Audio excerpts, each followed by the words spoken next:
Hello, my country people. Welcome back to the news. On Friday, the leaders of the Nigeria's organized labor, including the Nigeria Labour Congress, the NLC, and the Trade Union Congress of Nigeria, TUC, were absent from a crucial meeting by the representatives of President Bola Tinubu-led Nigerian government.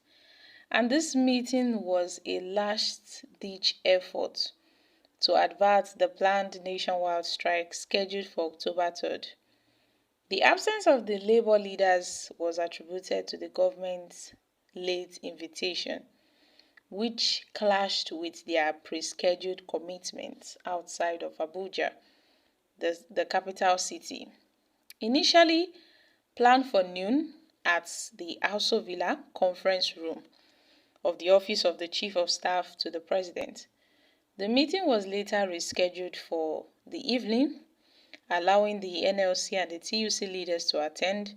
The government's invitation sent on September 29th, via the Federal Ministry of Labour and Employment was signed by Emmanuel, the Director of Trade Union Services and International and Industrial Relations on behalf of the Minister of Labour and Employment, Simon Lalong.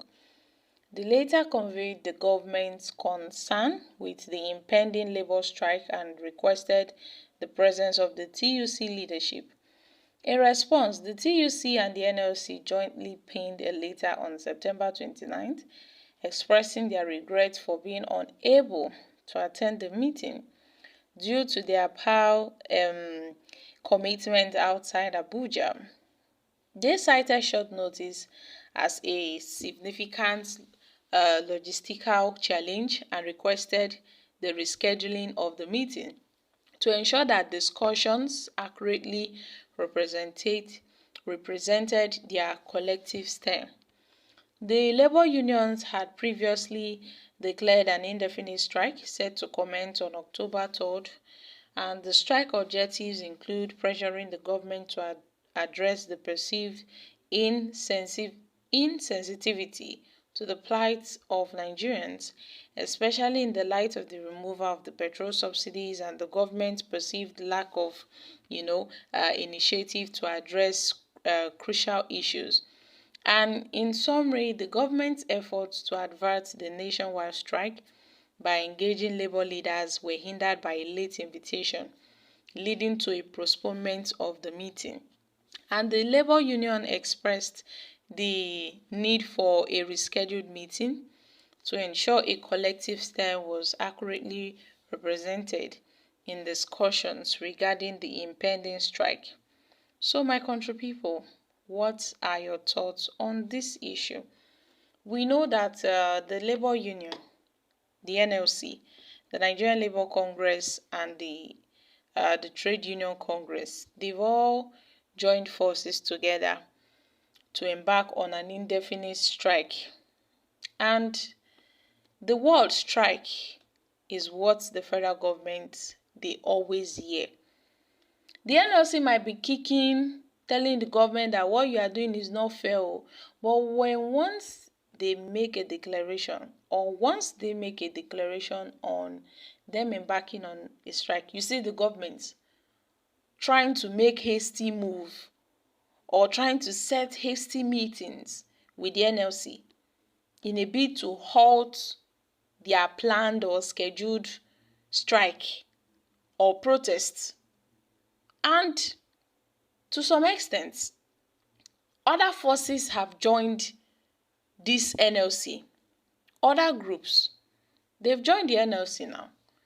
Some are even saying that, you see this strike, they fully endorse it with their full mind. To an extent, they have vowed to enforce a sit-at-home. Nobody is going to work on that nationwide strike action. It's going to be an indefinite strike. And some people have even called out to Nigerian workers to rally behind the NLC and the TUC in protest to the dubious politics of the Nigerian government. which has so far demonstrated total lack of comprehension, total lack of sensitivity to the economic challenges facing the country. How can the government be so insensitive to the pressing matters affecting Nigerians? They are busy chasing shadows. Meanwhile, the main problem is they need to look at the people. How can the president remove subsidy payments and then leave the people stranded after promising palliative? Now, the NLC, they've claimed that, see, this palliative have not gotten to the Nigerian workers. And they've also made a list of what they want. They've also made a list, including the review of workers' salaries, inclusion of palliative to citizens. They've talked about the minimum wage. So, with the hike in fuel price, it has led to, inflation in this country. But you see, the NLC are pressing on this issue because it seems that this government, they lack the capacity to fix the problems facing Nigerians at the root level, at the grassroots.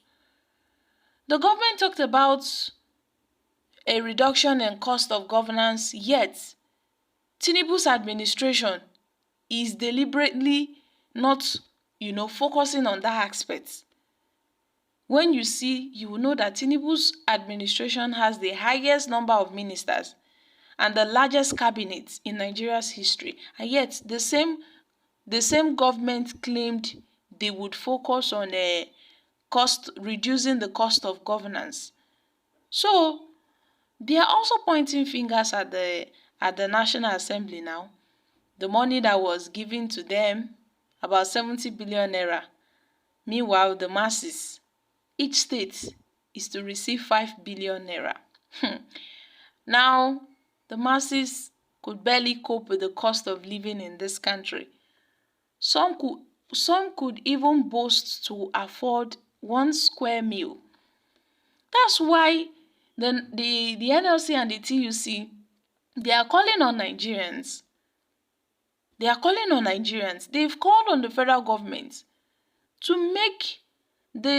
increase the standard of living of the Nigerian workers so as to improve the living condition of Nigerians. But the government, they are not even concerned about that aspect. But when it comes to them, making their intentions known that they would embark on an indefinite strike, that's when you see the federal government. They would want to take action, pleading with them, making false promises that they won't stick to. And that is the pain of the NLC. Because the NLC, they've had several meetings with the government, making huge promises to them. At the end of the day, nothing has been done. No promise has been fulfilled. That's why they've decided to embark on this indefinite strike, which will be starting on October 3rd, 2023. So my country people, I'm dropping here. Kindly share your thoughts on this in the comment section. Thank you.